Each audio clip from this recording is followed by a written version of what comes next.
Welcome to Telugu popular TV. ఇప్పుడు మనతోటి irrigation expert, political analyst Chalasani Srinivas గారు ఉన్నారు. నమస్కారం చలసాని గారు. చలసాని గారు, ఇప్పుడు జస్టిస్ పినాకి ఘోష్ కమిషన్ ముందు ఈటల రాజేందర్ గారు మాట్లాడడం జరిగింది. వాళ్ళ ప్రశ్నలకి జవాబులు ఇవ్వడం జరిగింది. అయితే ఓవరాల్గా ఒక కాంట్రవర్సీ జరుగుతుంది, విమర్శ ఆయన మీద వస్తుంది. ఏంటంటే ఇదంతా కూడా టెక్నికల్ కమిటీ సిఫార్సులతోటే, క్యాబినెట్ ఆమోదంతో నిర్ణయాలు తీసుకున్నారు. కేసీఆర్ నిర్ణయాలు తీసుకున్నారు, దానికి బాధ్యులు కేసీఆర్ అని చెప్పినా కూడా టెక్నికల్ కమిటీ సిఫార్సులు క్యాబినెట్ ఆమోదంతో జరిగింది అనేది. అంటే కేసీఆర్ని బయటపడేయడానికి ఈటల రాజేందర్ ఇదంతా చేశారనేది విమర్శలు వస్తున్నాయి. మీరేమంటారు? ఎంత అవుననుకున్నా ఎంత కాదనుకున్నా సరే రాజేంద్ర గారు, కేసీఆర్ గారు ఉద్యమంలో ఒకరికొకరు చేదోడు వాదడి పనిచేసిన మాట. ఓల్డ్ ఫ్రెండ్షిప్స్ డైహార్డ్ అంటే మనం డైహార్డ్ని అది లోపల ఉంటుంది. రాజేంద్ర గారిని అవమానాలు పనిచేసి పంపించారు కేసీఆర్ గారు. పైగా కాంగ్రెస్లో కూడా కలవని పరిస్థితుల్లో, బీజేపీలో చేరితేనే ఆ రోజు రక్షణ వస్తున్న పరిస్థితుల్లో ఉన్నట్టు ఫోర్స్ చేసి అంటే అంతటి ఆవేదన కలిగించి పంపించారండి. రాజేంద్ర గారి మీద ఆ విషయంలో ఖచ్చితంగా ఉద్యమం దో వీ డిఫర్ ఐడియాలజికల్గా రెస్పెక్ట్ ఉంటుంది వ్యక్తిగతంగా. ఎందుకంటే ఆయన ఉద్యమం జరిగినప్పుడు ఒక పాకిస్తాన్ ఈ విధంగా వ్యాధం చేసినప్పుడు నేను ఆమోస్కత చెప్పిన వెంటనే సవరించుకున్నారు. పెద్ద మనిషి లక్షణం, ఉద్యమంలో కార్యలక్షణం. సరే, కమింగ్ బ్యాక్ దిస్ పాయింట్ చాలా హాస్యాస్పదంగా ఉంది. ఎలాగంటే ఒక పక్కన బయట ఒకటి మాట్లాడుతున్నారు, ఢిల్లీలో మనం వెళ్ళినప్పుడు ప్రెస్ కాన్ఫరెన్స్ ఏదో మాట్లాడారు. దీనికి పూర్తి బాధ్యత కేసీఆర్ గారిదే, ఆయనే చీఫ్ ఇంజనీరు, ఆయనే డిజైన్, అందరూ మిగతా అందరూ అన్నట్టు నేను మాట్లాడే ఇవాళ కమిషన్ ముందు బహుశా ఇలాంటి డిస్క్లోజ్ చేయడానికి కారణం క్యాబినెట్ రేపొద్దున రెస్పాన్సిబిలిటీ ఉంటే క్యాబినెట్ రెస్పాన్సిబిలిటీగా తను కూడా బాధ్యత వహించాలి. నేను బాధ్యుడిని కాదు, ఆర్థిక శాఖ అయినా కూడా నాకు సంబంధం అలా కుదరదండి. ఆయన రెండు విషయాలు మాట్లాడారు. ఒకటి, క్యాబినెట్ ఆమోదంతోనే జరిగింది ప్రతిదీ కూడా. అంటే ఈ transfer the total responsibility of KCR గారు టువర్డ్స్ క్యాబినెట్. అవును, వేరు క్యాబినెట్కి కొన్ని షీల్డ్స్ ఉంటాయండి, కొన్ని రక్షణలు ఉంటాయి. అందువల్ల అది చేసేటట్టు మాట్లాడినట్టు అనిపించింది నాకు ఈటల గారు. రెండో విషయం ఒకటే, ఆయన రాంగ్ మాట్లాడినట్టు ఏమనుకున్నానంటే, తుమ్మడిహట్టిలో 148 అడుగుల విషయం మాట్లాడారు ఆయన. ఎస్, 148 అడుగుల విషయం అయితే మన రిజర్వాయర్లు నింపలేము, ఇస్ ఫ్యాక్ట్. అది 4 అడుగుల్ని మహారాష్ట్రలో కన్విన్స్ చేసుకోలేమండి. తుమ్మడిహట్టిలో పెట్టుకుంటే కనుక మనకి ఆల్రెడీ ఆ రోజున్న ఎగ్జిస్టింగ్ రిజర్వాయర్ని వాడుకుని ఎల్లంపల్లిలోకి తీసుకుని, ఎల్లంపల్లి నుంచి మళ్ళీ మనం తీసుకుని ఇవన్నీ చేసుకోవచ్చు కదా. ఒక 4 అడుగుల కోసం మహారాష్ట్ర ప్రభుత్వాన్ని కన్విన్స్ చేసుకోలేక ఇవాళ వాళ్ళకి కావాలంటే మేము ల్యాండ్ ఇస్తాం అన్నీ వాళ్ళు చేస్తున్నారు కదా. కేసీఆర్ గారు చాకచక్యానికి మీద దానికి ఇట్స్ వెరీ ఈజీ అండి. అంటే ఏమనుకున్నారంటే, ప్రాణహిత చేవేళ్ళ ప్రాజెక్ట్ చేపడితే ఆ క్రెడిట్ రాజశేఖర్ గారికి వెళ్ళిపోతుంది, లేదా కాంగ్రెస్ ప్రభుత్వానికి వెళ్తుంది. దానికి ఏదో మార్చాలి, దానికి అద్భుతమైన ఇంజనీర్ ప్రణాళికలు రచించారనమాట.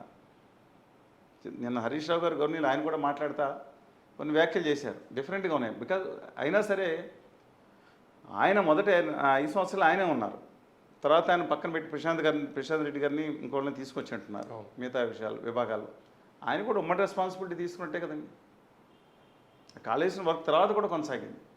కానీ కేటగిరికల్గా చెప్తున్నానండి, కాళేశ్వరం అనేది తెలంగాణ సంపదలతో బరాబర్ చెప్తున్న సంపదలతో కూడిన రాష్ట్రం. అవును, విభజిత ఆంధ్రప్రదేశ్లో 70% హైదరాబాద్ చెందింది కాబట్టి దాన్ని తిరిగి అప్పులు పాలు చేయడానికి అంటే దానివల్ల లాభం లేదని నేను అన్నాను. ఎందుకంటే కొంతమంది ఏదైనా విమర్శించవచ్చు. ఇప్పుడు చేవేళ్ళ ప్రాజెక్ట్ పెట్టినప్పుడు మేము మాట్లాడింది ఏంటి, చేవేళ్ళ 17 స్టేజీలు 14 స్టెప్ స్టేజీలో చేవేళ్ళకి ఒక ఎకరం నీరుకి కనుక 5 రూపాయలు పెట్టి కరెంటు కొనిస్తే 2 లక్షల రూపాయలు అవుతుంది ఎకరానికి. బంగారం పండిస్తారా? మంచినీళ్ళ కోసం మిగతా చోట్లకి ఇవ్వాలి, ఒక ఏదైనా ఇవ్వచ్చండి మామూలుగా. కానీ ఈ కాళేశ్వరం కానీ తక్కువ అవుతుందండి వాళ్ళు. ఇప్పుడు అంతుందని దానికి 1,80,000 కోట్లు అన్నారు రాజేంద్ర గారు. ఇప్పుడు ఇవాళ దాని 1,10,000 కోట్లు. అంటే మొదట్లో ప్రారంభించింది 60,000 కోట్లతో స్టార్ట్ అయింది, తర్వాత 80,000 కోట్లకి వెళ్ళింది. తర్వాత ఎంత అయిందో నాకు తెలియదు ఇంతవరకు. అయితే గతంలో కూడా కాంగ్రెస్ గవర్నమెంట్ మొదట్లో అనుకున్నప్పుడు తర్వాత రెట్టింపు అయింది 38,000 అంటే సమర్థిస్తున్నట్ట. ఇది 38,000 కోట్లది దాని టీఎంసీ 1.5. కేసీఆర్ గారు కాళేశ్వరాన్ని మళ్ళా టీఎంసీ 2 టీఎంసీ మేము పెంచుతాం అన్నందువల్ల పెరిగింది. I'm not denying that. కానీ కాళేశ్వరంలో బేసిక్గా లాభం జరిగింది. మల్లన్న సాగర్, గుండ్లపచ్చుకుని రిజర్వ్ ఇవన్నీ కూడా కాళేశ్వరం ప్రాజెక్టులు ప్రారంభంగా ఉన్నాయి. అది లాభమే తెలంగాణకి. డెఫినెట్గా అక్కడ నీటి ఏదైతే భూగర్భ జలాలు పెరగడం కానీ, హైదరాబాద్కి most dependable water, another source of water Krishna జలాలు కానీ మిగతా 2 ఉన్నా సరే ఉంటే 2050, 60, 70 వరకు కూడా డోకా లేని సిటీ ఎక్కడ ఉందంటే మోస్ట్ ప్రాబబ్లీ ఇండియాలో అంటే ఈటెల రాజేందర్ గారు మాట్లాడుతున్న దాంట్లో మొదట్లో కాంగ్రెస్ గవర్నమెంట్ అనుకున్నప్పుడు కూడా 16,000 కోట్లు ఉండేది, తర్వాత అది 38,000 కోట్లు అయింది. ఇక్కడేమో 60,000 కోట్లు ఉంది, 80,000 కోట్లు పెరిగింది, తర్వాత 1,00,000 కోట్లు దాటింది. సమర్థిస్తున్నట్లుంది. అంటే సమర్థిస్తున్నట్టే జెండర్కి సంబంధించినట్టే ఆ రోజు తన లాస్ట్లో లేరండి. ఆయన మాయాజాలం నాకు తెలిసి ఆయన నిన్న మాట అన్నాడు, తుపాకీ నా కణద గురిపెట్టినా నేను నిజాలే చెప్తానని మాట్లాడారు. డెఫినెట్గా ఆయన ఉద్యమ నేపథ్యం వచ్చిన మనిషి, దాని అబ్సల్యూట్లీ ఉద్యమకారుడిగా రెస్పెక్ట్ ఉంటుందండి. కానీ నేను మాత్రం it seems is trying to shield KCR గారు ఆర్ ఆయన పనిచేసిన మంత్రివర్గంలో మాత్రం అది నిబద్ధత అని భావించవచ్చు ఆయన ఉద్దేశం వరకు. బట్ బయట ఆయన మాట్లాడిన దానికి లోపల నేను ఇచ్చిన దీనికి రెండింటికి వైరుధ్యం చూసారా, అది రాజకీయాల్లో మంచి. అంటే శ్రీనివాస్ గారు ఇక్కడ 2 పాయింట్లు. ఒకటి, ఈటెల రాజేందర్ గారు వ్యక్తిగతంగా కేసీఆర్ గారిని సేవ్ చేస్తున్నారని భావించాలా, లేకపోతే బీజేపీ స్ట్రాటజీగా కేసీఆర్ని బయటపడేయాలని భావిస్తుందా? శ్రీమతి కవిత గారు ఏం మాట్లాడారు ఈ విషయంలో గుర్తుంచుకోవాలి మనం. కవిత గారు తనకు జరిగిన, ఇప్పుడు నేను అన్నది ఎంతమంది ఉన్నారండి, ఎంతమంది ఎన్ని దుర్మార్గాలు చేశారు. ఇవాళ ఆంధ్రప్రదేశ్లో ఉన్న మాగుంటి శ్రీనివాసరెడ్డి గారి అబ్బాయి రాఘవరెడ్డి గారు, విజయసాయి రెడ్డి గారు అల్లుడు గారు బ్రదరు, వీళ్ళిద్దరూ డిపోజిషన్ ఇచ్చి వీళ్ళిద్దరూ అప్రూవర్గా మారిపోతే కేసీఆర్ గారు కుమార్తె ఎవరండి మన కేజ్రీవాల్ గారు అమ్మాయి శిష్యుడికి వెళ్ళిపోతారు జైలుకి. కవిత గారిలో డెఫినెట్గా మనం ఆవిడ చేసిన ఆరోపణలో వాస్తవం ఎంతో కొంత వాస్తవం ఉంటేనే కదండి. ఇవాళ మన ఎన్నికల్లో ఎందుకు పోటీ చేయలేదండి టీఆర్ఎస్ ఎమ్మెల్సీ ఎన్నికల్లో? బీజేపీ ఎందుకు నెగ్గిందండి? ఇవాళ ఏం జరుగుతుందండి? బీజేపీ అండ్ బీఆర్ఎస్ అంటే కేసీఆర్ గారు నమ్మటానికి లేదండి. ఎందుకంటే మోడీ గారు ఏం మోపుతున్నారు? మోడీ గారిని చప్పట్లు కొట్టమంటే మీరు ఇగో డీజీపీ గారు మహేందర్ రెడ్డి గారు అలాంటి వాళ్ళు లోపల చేయండి అని చెప్పాడు ఆయన. మోడీ గారిని విమర్శిస్తే అలాగే మనిషి మోడీ ఫ్యాసిస్ట్ అన్నారు. ఆయన నాలుగు ఎట్టినా తిరుగుద్దండి. కొంత జవాబుదారీగా హరీష్ రావు గారు ఈ మధ్యకాలం మాట్లాడుతున్నారు, కానీ ఈవెన్ కేటీఆర్ గారు. అందువల్ల ఈటెల గారు ఒక పాత సాన్నిధ్యాన్ని మనసులో ఉంచుకుని, ఉద్యమ నేపథ్యాన్ని మనసులో ఉంచుకుని కొంత షీల్డ్ ఇన్సైడ్ పాత ఫ్రెండ్షిప్ లేకపోతే రాజకీయ అవసరాలా? ఈటెల రాజేందర్ గారు అనేక అవమానాలు ఎదుర్కొంటున్నారండి ఉత్తర భారతీయ జనతా పార్టీ ఆంధ్రప్రదేశ్లో. అందరికీ తెలుసు, వర్గాలకు చీరిపోయింది. ఈటెల రాజేందర్ గారిని ఓటమి చెందిన తర్వాత నిజంగా అక్కడ ఓడిపోయే పరిస్థితి అండి. ఆయన మొత్తం ఈయన కూడా ఖర్చు పెట్టారు, నిజంగా అప్పులు తీసుకుని కూడా ఖర్చు పెట్టినట్టున్నారు. తెలంగాణ చరిత్రలోనే కాస్ట్లీయెస్ట్ ఎన్నికల్లో, ఇప్పుడు ఆంధ్రప్రదేశ్ అయితే నేను కంపేర్ చేయను, కానీ చరిత్రలోనే కాస్ట్లీ ఎన్నికలు ఈవెన్ మన మునుగోడుతో కంపేర్ చేసుకున్నా కూడా ఎక్కువే అయిన ఎన్నికలు. సర్వం త్యాగం చేసి ఆయన తీసుకుని చేసిన పోరాడిన ఎన్నికలు ఓడిపోయారు. బీజేపీ మల్కాజిగిరి సీటు రేవంత్ రెడ్డి గారు నెగ్గిన సీటు ఈజ్ ఏబుల్ టు, ఎందుకంటే బికాజ్ ఆఫ్ నెంబర్ ఆఫ్. అలా అనుకుంటే అంతకుముందు గజ్వేల్లో కేసీఆర్ గారి మీద పోటీ చేశారు కదా, అసెంబ్లీలో సై అన్నారు కదా కేసీఆర్ గారు. అవునండి. అని నేను అంటే రెండు ఉన్నా ఏమండి, ఫ్రెండ్షిప్ ఎప్పుడు కూడా ఆయన ఎప్పుడు అనుచిత పద్యాలం అసభ్య పద్యాలం వాడలేదు కేసీఆర్ గారి మీద. ఐదర్ కేసీఆర్ గారు కూడా నాకు వాడినట్టు కనిపించలేదు, మీరు ఏమన్నా చూస్తే తెలియదు. అందువలన బట్ ఈ రెండు పార్టీల మధ్యన వారే చేస్తే బాగుంటుంది అనేది వీరికి ఉద్దేశం ఉందేమో. కిషన్ రెడ్డి గారు కూడా ఉండొచ్చు. కిషన్ రెడ్డి గారు సపోజ్ టు బి ఆయన కేసీఆర్ గారితోనే సన్నిహిత భావాలు ఉన్నాయనే పేరే ఉందండి. If I'm wrong please correct me. Bandi Sanjay గారు ఎంటైర్లీ ఆఫ్ డిఫరెంట్ క్యారెక్టర్. ఆయన వాచకం మాట ఆ పదజాలం తీసేస్తే ఆయన మళ్ళీ ఒక ఫోర్స్గా తీసుకురావడానికి మైనస్ దట్ మళ్ళీ కాంగ్రెస్ పార్టీ సిచ్యుయేషన్ ఏంటండి? ఇంతకుముందు ఓటమప్పుడు ఆ పార్టీ సిచ్యుయేషన్ ఏంటి, ఎలాంటి సిచ్యుయేషన్లోకి వచ్చింది? హైదరాబాద్ ఎన్నికల్లో ఆ పార్టీకి వచ్చిన సీట్లు అధ్యక్షులు ఉన్న ఇస్ ఎంటైర్ డిఫరెంట్. హైదరాబాద్ స్థానిక సంస్థల ఎన్నికల్లో కమ్ టు స్టేజ్. బట్ ఆయన పదజాలం, ఆ తెలంగాణ ఆత్మగౌరవాన్ని తాకట్టు పెట్టేటట్లు ఆ చెప్పులు తీసుకెళ్ళి అక్కడ పెడతాం. ఆయన ఇంట్లో పెట్టుకోమని నాకు బాధలేదు. మళ్ళీ ఎందుకు పెట్టామంటే పెట్టింది నేనే దాచాను కాబట్టి అది కూడా తెలియదు. మన కొత్త వీడియో తర్వాత వచ్చింది. Is representative of Andhra Pradesh. KCR Etela Rajender ఈ కాళేశ్వరం ఇష్యూలో ఎట్లా కనిపిస్తుంది మీకు? ఇంకో ఇద్దరి మధ్యన ఒక తెలియని మానసిక ఒక ఉద్యమ అనుబంధం ఉన్నట్టు నాకు కనిపిస్తుంది. అంటే ఈ ఓవరాల్ గా కేసీఆర్ బయటపడే అవకాశం. అలాంటి మళ్ళీ బయటకు వచ్చాను వేరే విధంగా మాట్లాడారు కదా. మొత్తం రూపకర్త అంతా కేసీఆర్, బాధ్యుడు కేసీఆర్. అంటే కమిషన్ దగ్గర ఒకటి మాట్లాడుతూ బయట ఒకటి మాట్లాడుతున్నారంటారా? కనపడేది ఇప్పుడు బయట మాట్లాడిన వీడియోలు చూస్తూ ఉంటే అసలు ప్రళయకాల రుద్రుడే అని మాట్లాడారు, చూశారు. కానీ కమిషన్ మీద ఇప్పుడు సో అంటే మనం కమిషన్ ఇచ్చిన అది కొంత మాట్లాడారు, డిపాజిషన్ ఇచ్చింది మొత్తం రావాలి కదండి మనకి. కమిషన్ నివేదికలు వస్తుంది, అప్పుడు అంతిమంగా మనం చెప్పొచ్చు. But as for the news is concern, ఎందుకంటే విలేకరు అడిగిన దాంట్లో కూడా విలేకరు కూడా అడిగాడు, చారి అడిగాడు, మీరు ప్రెస్ మీట్లో గట్టిగా మాట్లాడుతున్నారు కానీ కమిషన్ దగ్గర ఎందుకు మాట్లాడలేదు అంటే ఆయన సరైన సమాధానం కూడా వచ్చిన పరిస్థితి లేదు. బట్ బేసికలీ ఒక నిబద్ధత ఉన్న వ్యక్తి అండి. బట్ ఈ విషయంలో మాత్రం పాత ఉద్యమ సహచరత్వం ఏదో ఉందో, joint responsibility as a minister, ఆయన నాకు సంబంధం లేదు ఆర్థిక శాఖ దాంట్లో స్పెసిఫిక్గా చెప్పారు. ఈ ఆర్థిక విషయాలన్నీ కూడా నీటిపారుదల ఆర్థిక విభాగం చూసుకుంటుందని. ఆ కమిషన్కి అప్పచెప్పేశారు, కమిషనే చూసుకుంటుంది, ఆర్థిక శాఖ ఆర్థిక శాఖ కాకుండా నీటిపారుదల శాఖలో వేరే క్వశ్చన్. అవును నీటిపారుదల ఈయన ఆర్థిక వచ్చేయన్ని బడ్జెట్ ప్రణాళిక మరి ఆర్థిక శాఖ మంత్రి అంటారు. ప్లానింగ్ వేరే ఉండేది ఒక శాఖ ఇంతకు ముందు మన చిన్నప్పుడు. ఇప్పుడు ప్రణాళిక బడ్జెట్ రెండు ఒకటే ఉంటుంది కదండి, రెండు విడదీలేని భాగాలు. అందువల్ల డెఫినెట్గా ఆయన ఈ ఆమోదం కానీ పెద్ద దాంట్లో కానీ ఆయన ఈయనకి బాధ్యత ఉందా లేదా? డెఫినెట్గా రాష్ట్ర మంత్రివర్గంలో కీలకమైన ఆర్థిక శాఖ మంత్రిగా ఉన్నప్పుడు వారికి కూడా ఉమ్మడి బాధ్యతలో భాగంగా ఖచ్చితంగా ఉంటుంది. నాకు సంబంధం లేదని చెప్తే మంత్రివర్గానికి బాధ్యత చెప్పేసి అన్నప్పుడు ఆయన కూడా బాధ్యత నాకు సంబంధం లేదంటే రెండు వాదనలు ఒకే ఉండవండి, ఉండకూడదు. అంటే ఈటల రాజేందర్ స్టేట్మెంట్ తోటి కేసీఆర్ ప్రొటెక్షన్ జోన్లో సేఫ్ జోన్లోకి వచ్చినట్టు భావించవచ్చా మనం? నిన్న రేవంత్ రెడ్డి గారు ఒక మాట మాట్లాడారు, నేను సరే ఆయన డైలాగులు ఆయనకు ఉంటాయి కానీ నేను చెప్పిన నన్ను అరెస్ట్ చేసి బయటకు వచ్చినప్పుడు కేసీఆర్ నేను అని చెప్పి చాలా గట్టిగా మాట్లాడాను. నిన్న సభలో మాట్లాడారు కదా. కేసీఆర్ అరెస్ట్ కోసం కొంతమంది వెయిట్ చేస్తూ ఉన్నారు, చూసుంటారు. అంటే వెంజన్స్గా భావించాలి ఇప్పుడు రేవంత్ రెడ్డి గారు. కానీ రేవంత్ రెడ్డి గారు దుడుకు స్వభావం ఆయనే మైనస్ ఉండొచ్చు, కానీ అదే ఆయన పైకి తీసుకొచ్చింది. దమ్మున్నాడు. ఎందుకని మిగతా వాళ్ళ మీద, కిషన్ రెడ్డి గారి మీద కానీ లేదంటే మిగతా అతని మీద ఎందుకు లేదండి అంత ఇది ఎందుకు లేదు? ఉత్తమ్ కుమార్ రెడ్డి గారు తమ్ముడే అయినా దట్ ఇస్ ఎంటైర్లీ డిఫరెంట్. కానీ ఎందుకని సాఫ్ట్ నేచర్ అండి. ఇతను కసితో ఉన్నాడు, ఇతను ఒక్కడే కేసీఆర్ని దమ్ముని కొట్టగలుగుతాడు. యాంటీ ఒక పోరాటతత్వం చూసారా తెలంగాణ సమాజంలో ఫస్ట్ నుంచి కూడా. యాంటీ రెబలెస్ క్యాండిడేట్ హీరో అవుతారు. సాజీవులు ఇద్దరు ఒకటే ఉంటారు, పని చేస్తారు. కానీ రెబలెస్గా మాట్లాడేవాళ్ళు, దుందుడుగా మాట్లాడేవాళ్ళు, పోరాటతత్వం ఉన్నాడు, దమ్మున్నాడు రాని జనం అటే పెడతారు, ఆమోదిస్తారు. ఎక్కువ తత్వం ఉంది. మీరు కొన్ని చోట్ల లేదనుకోండి, కామ్ గోయింగ్ కొన్ని ఢిల్లీలో అనుకోండి, ఇలా గట్టిగా మాట్లాడితే they don't like and most of the people are educated type నడుస్తుంది అక్కడ, నడుస్తుంది. అందువల్ల ఇదే ఆయన ప్రెస్ అయింది. ఇవాళ ఆయన చర్య తీసుకుంటారా, ఆయన్ని కాన్సన్ట్రేట్ చేస్తారా? కేటీఆర్ గారు కూడా అరెస్ట్ వరకు వచ్చారు. హరీష్ రావు గారు అరెస్ట్ అందరూ కోర్టుకి వెళ్ళి వచ్చిన కార్ రేస్ మొన్న కార్ రేస్ అవునండి. దాంట్లోనూ హరీష్ రావు గారు అందరినీ కూడా అరెస్ట్ నెంబర్ ఆఫ్ పెండింగ్లో ఉన్నాయి. కానీ కేసీఆర్ గారిని టచ్ చేస్తారని అనుకోవట్లేదు. ఇవాళ ఎవరు అనుకున్నా కాదనుకున్నా సరే కేసీఆర్ గారు తెలంగాణ తీసుకురావడం చాలా ముఖ్య పాత్ర. దో ఆయన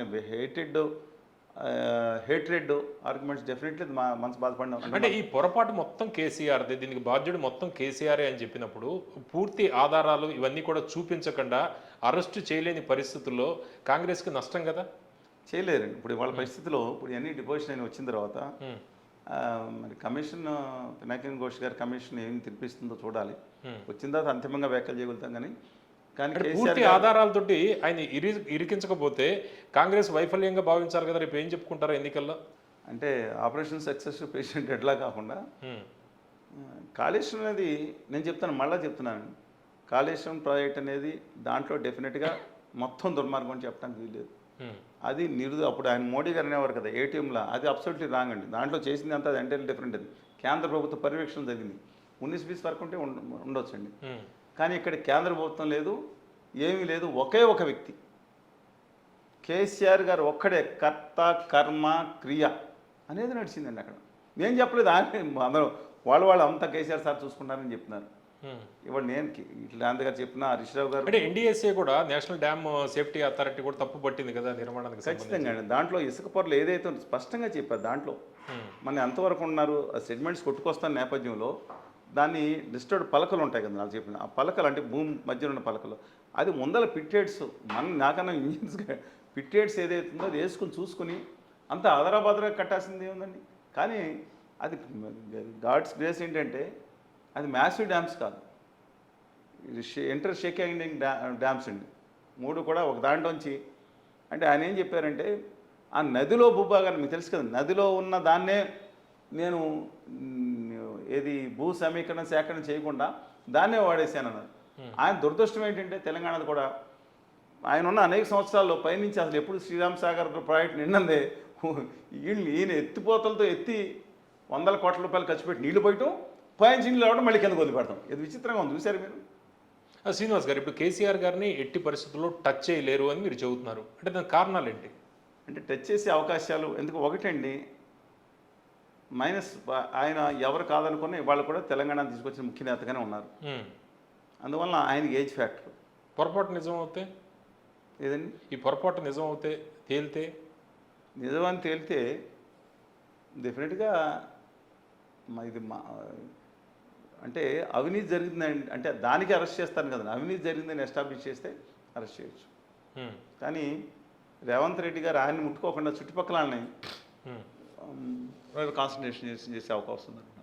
కేటీఆర్ గారిని మాత్రం ఆయన మాట అన్నారండి. ఆయన అరెస్ట్ అయినప్పుడు తర్వాత రెండోసారి వాళ్ళందరూ కలిసి ఆ ఊళ్ళో కొడంగల్లో ఇంట్లో ఉన్నప్పుడు అర్ధరాత్రి తలుపులు బదులు కొట్టి భార్య భర్త కుటుంబ సభ్యులు ఉండగా కూడా ఎల్లాక్కెళ్ళా చూసాము. కొడంగల్లో అబ్సల్యూట్లీ అన్వారంటెడ్. అహం బ్రహ్మస్మి. కేసీఆర్ గారు అంత పాలనలో కొన్ని లోపాలు ఉన్నాయి కానీ చక్కగా చేసుకుంటూ వచ్చి ఫ్యాక్ట్ అండి. అవినీతి జరగలేదని నేను అన్నాం లేదా మిగతా, కానీ ఒక స్టేజ్కి వాళ్ళ ఇండియాలో నేను ఏదైతే కోరుకున్నానో తెలుగు రాష్ట్రాలు ఇండియాలో పర్కాట్ నెంబర్ 1 నేను పంజాబ్ అన్ని చూసేవాడిని. ఇవాళ తెలంగాణ ఇండియా మొత్తం మీద చిన్న రాష్ట్రాలు తీసేయండి 1,20,000 రాష్ట్రం టాప్లో ఉందంటే దానికి బైఫర్కేషన్ ఒక కారణం. రెండోది ఆ సస్టైనబుల్ ఇండెక్స్ ఏది జీడిపిలో రియల్ జీడిపిలో హైదరాబాద్ చుట్టుపక్కల ల్యాండ్ వాల్యూస్ పెరగడం, రియల్ ఎస్టేట్ అనేది హౌస్ సైట్లు కాదు మొత్తం ఊళ్ళలో. పోనీ ఫరగడపడి హైదరాబాద్, నేను నాగర్ కర్నూల్లో మా డ్రైవర్ పాత్ర ఉంటే 2 లక్షల రూపాయలు భూమి 70 లక్షలైంది, 80 లక్షలైంది. పిల్లలు దాంట్లో ఆర్థిక స్థితిగతులు తెలంగాణ డెఫినెట్గా మైనస్ పాయింట్స్ కొన్ని ఉండొచ్చు. ఇవాళ మిషన్ భగీరథ లేదా కాకతీయుల్లో అవినీతి జరిగిందనేది ఆరోపణ చాలా ఉన్నాయి. నాట్ గోయింగ్ డిబేటబుల్ లేదు, పక్కన పెట్టేద్దాం. కానీ ఉపయోగం జరిగింది. పాత దానికి కంటిన్యూ చేసినా మీరు వెళ్ళండి, వికారాబాద్ వెళ్ళండి, లేదంటే మీరు నిర్మల్ దగ్గరికి వెళ్ళండి, లోపల గ్రామాలు చూడండి, డెఫినెట్గా ఉపయోగం జరిగింది. అంటే కేసీఆర్ గారి మీద పబ్లిక్ ఇంకా సాఫ్ట్ కార్నర్ ఉంది. డెఫినెట్గా ఆయన టచ్ చేయటం అంటే నేను టచ్ చేయొద్దని చెప్తాను, నేను ఎవరిని చేయమని చెప్తాను నేను, కానీ ఒక ఒపీనియన్ ఆయన మీద ఉందండి. దానివల్ల కవిత గారిని అరెస్ట్ చేశాను అనుకోండి, నేను ఆలోచి మాత్రం కూర్చొని మాట్లాడుతున్నాం. ఏంటి డెఫినెట్లీ సెంటిమెంట్. అంటే ఒకవేళ టచ్ చేస్తే అంటే కేసీఆర్ గారు అరెస్ట్ అవుతే ఎట్లా ఉంటాయి రాజకీయ సమీకరణలు, ఎట్లా ఉంటాయి, పబ్లిక్ దగ్గర నుంచి వచ్చే రెస్పాన్స్ ఏ విధంగా ఉండొచ్చు? ఈటల రాజేందర్ గారు వెళ్ళి మొదట పరామర్శిస్తారు, కృష్ణరెడ్డి గారు కూడా పరామర్శిస్తారు, అరెస్ట్ అయిపోయి వస్తారు అని అనుకుంటున్నాను. పబ్లిక్ ఎట్లా చూస్తారు? అది పబ్లిక్ కూడా కొంచెం బాధగా కొంతమంది అత్యధికులు మనం చెప్తాను ఆయన మీద ఆయన చేష్టల పట్ల ఇసిగి వేసారిపోయిన వాళ్ళు డెఫినెట్గా వ్యతిరేకిస్తారు. బట్ న్యూట్రల్స్ కూడా అరే ఆయన ఏదో చేసినాడు అనే రాష్ట్రంతో అది ఉంటుంది కదండి. అంటే పొలిటికల్ గెయిన్ అవుతే కేసీఆర్కి వస్తుంది, ఒకవేళ అరెస్ట్ అవుతే డెఫినెట్గా వస్తుంది. వాళ్ళకి అడ్వాన్స్ అంటే ప్రీమెచ్యూర్ అయి ఉండొచ్చు, కానీ ఇంకా ఎక్కువ కాలం ఇప్పుడు కాంగ్రెస్ పార్టీ పాలించిన దానికంటే పాలించిందంటే సంవత్సరన్నర 3.5 సంవత్సరాలు ఉంది. అందువల్ల కొంత పాతపడిపోవచ్చు, కానీ పబ్లిక్లో మాత్రం లేడీస్ అండి ఇక్కడ చాలా ఇక్కడగా తెలుగు వాళ్ళ చాలా ఎమోషనల్గా ఉంటారు. అందుకని కానీ కవిత గారి విషయంలో రాలేదంటే వారు పునరాలోచించుకోవాలి. కవిత గారి విషయంలో రాలేదంటే రాలేదని నేనే చెప్తున్నాను. అంతా కొంత చోట ఉండొచ్చు, అది వారికి బాధ కలిగి ఉండొచ్చు. బట్ కేసీఆర్ గారి విషయంలో మాత్రం టచ్ చేయటానికి 1-2 సార్లు ఆలోచిస్తారు అని చెప్పాలండి. కేంద్రం కూడా ఆలోచించాలి కదా. కానీ రేవంత్ రెడ్డి గారు ఆయన ఎలా వైఖరి ఎలా ఉంటుందో మనం ఎక్స్పెక్ట్ చేయలేమండి. బాధపడ్డ దెబ్బ తగిలిన సింహం లాంటి వ్యక్తి అయినా వాళ్ళ అమ్మాయి విషయంలో మ్యారేజ్ ఎంగేజ్మెంట్ జరుగుతుంటే కండిషన్లు బెయిల్ పెట్టి, నేను ఆ రోజు స్టేజ్ మీద ఉంటే ఎర్రవల్లి గారు, నేను, రేవంత్ గారు, ఇంకెవరు ఉంటే ఇద్దరు మాట్లాడుకోవట్లేదన్నా, మేము రూల్ ప్రకారం మాట్లాడకూడదన్నా రేవంత్ గారు అన్నారు. ఎందుకంటే నాకు ఇచ్చిన కండిషన్ ప్రకారం రాజకీయ నాయకులతో ఎవరితో మాట్లాడకూడదు. ఇదేంటండి పెళ్ళిలో ఆయన పరిచయం ఉందే రాజకీయ ఎదిగిందే రాజకీయాల్లో, ఒక్క రాజకీయ నాయకుడితో మాట్లాడకూడదంట. నాతో నేను ఐమ్ నాట్ పొలిటీషియన్ కదా అదే ఎర్రవల్లి గారు అంటున్నారు. అంటే ఆయన బాధపడి ఆయన ఆ రోజు కృష్ణారెడ్డి గారు, గోపి గారు అందరూ కూర్చొని ఉన్నారు అక్కడ. ఎందుకని బాధ వచ్చి వెళ్ళిపోయాడు. ఇంకా 4 గంటల టైం 3 గంటల సమయం మాట్లాడలేదు. ఏదండి ఎవరితో మాట్లాడతారు వీల్లేదు, కోర్టు కండిషన్. ఇంకో 3-4 గంటలు ఉంది. టైం ఇచ్చింది సాయంత్రం వరకు మరి నువ్వు అరెస్ట్ వెళ్ళి మన జైల్లో బారక్స్లో ఉండాలని. అప్పుడు ఆయన పడ్డ మాదనకి వేదన ఎవరితో మాట్లాడడం లేదు, ఇట్లా కూర్చోవాలి, వెళ్ళిపోయాడు, బయలుదేరి నేను తొందరగా వెళ్ళిపోతాను జైలుకని. చిన్న కుటుంబ విషయాల్లో అంటే ఇప్పుడు ఏదో పెళ్లి ఫంక్షన్ జరిగినప్పుడు పోలీసులు వెళ్ళి అడావుట్ చేయడం కూడా తప్పండి.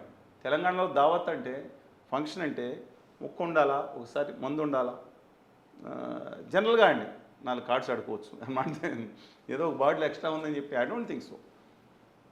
వ్యక్తిగత వ్యవహారాల్లో మినహాయించుకోవాల్సిన అవసరం ఉంది. ఆ గౌరవాన్ని కేసీఆర్ గారు అండ్ కంపెనీ ఆ రోజు పాటించలేదు, ఇవాళ కూడా పాటించాలని కోరుకుంటున్నాను. ఓకే. వ్యక్తిగత విలువ, మానవీయ విలువలు తెలంగాణలో కూడా తెలుగు సమాజం అన్ని చోట్ల అసలు ఎక్కువ ఉంటాయండి. The most important aspect in life. విలువలు కోల్పోవటం అనేది రాజకీయాల్లో పరిపోకుండా ఉండాలని కోరుతున్నాను. ఓకే.